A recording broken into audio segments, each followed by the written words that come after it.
Bacteria and E. coli in water. What's going on with this? Today we're looking at USGS to understand more. So water, like everything on Earth, including you, is full of bacteria. Some are beneficial, some are not. So Escherichia coli bacteria is found in the digestive tract of animals and can get into the environment. If contracted by people, can cause health problems and sickness.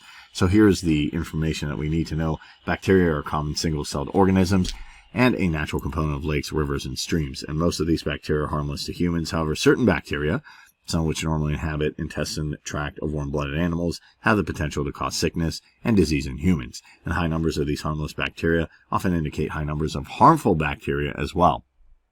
So how do you know if they're harmful bacteria? Well, you have to have it tested. So we can see E. coli here as an example of the bacteria, and this is a microscopic view of what it looks like. Escherichia coli, or E. coli, is a type of fecal coliform that's found in the intestines of animals and humans. And E. coli in water is a strong indicator of sewage and animal waste contamination. Also, sewage and animal waste can contain many types of disease-causing organisms, and consumption may result in severe illness. And children under 5 with those compromised immune systems and the elderly are particularly susceptible. And this is a picture from the US EPA. So high numbers of these harmless bacteria often indicate high numbers of harmful bacteria, as well as disease-causing organisms such as viruses and protozoans. Now, one method of determining bacteria counts is to count the number of bacteria colonies that grow on a prepared method.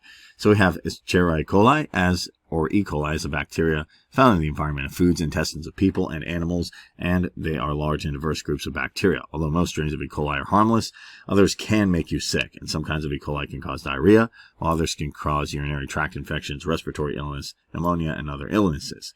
So we have the total coliform here, which are gram-negative aerobic or facultative aerobic non-spore forming rods, and these bacteria were originally believed to indicate the presence of fecal contamination. However, total coliforms have been found to be widely distributed in nature and not always associated with gastrointestinal tract of warm-blooded animals. And the total number of coliform bacteria in the environment is widely used as an indicator for potable water in the U.S., water that can be used. Then there is fecal coliform. So fecal coliform are a subgroup of coliform bacteria used to establish the first microbial water criteria and the ability to grow at an elevated temperature. Separate from this bacteria, total coliforms that make it a more accurate indicator of fecal contamination by warm-blooded animals. And fecal coliform are detected by counting the dark to blue-gray colonies that grow in 0.56 micron filters from an MF agar incubated 44 Celsius oven for 22 to 24 hours. And the presence of fecal coliforms in water indicate the fecal contamination of the water the warm-blooded animals has occurred. However, recent studies have found no statistical relationship between fecal coliform concentrations and the swimmer-associated sickness.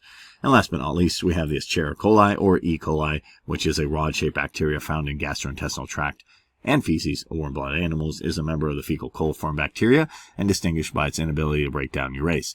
E. coli numbers in fresh water are determined by counting the number of yellow and yellow-brown colonies growing on a 0.45 micron filter on a TEC media incubated at 35 Celsius for 22 to 24 hours. In addition, erythritate substrate confirms that colonies are E. coli, and the bacteria is a preferred indicator for freshwater recreation, as its presence provides direct evidence of fecal contamination from warm-blooded animals. Although usually harmless, E. coli can cause illnesses such as meningitis, dyspepsia, urinary tract, and intestinal infections. And a recently discovered strain of E. coli can cause severe disease and may even be fatal in small children and elderly. So, these are the different forms: total coliform, fecal coliform, and E. coli. How do you know if this is in your water? As it can be dangerous, you have to periodically test it.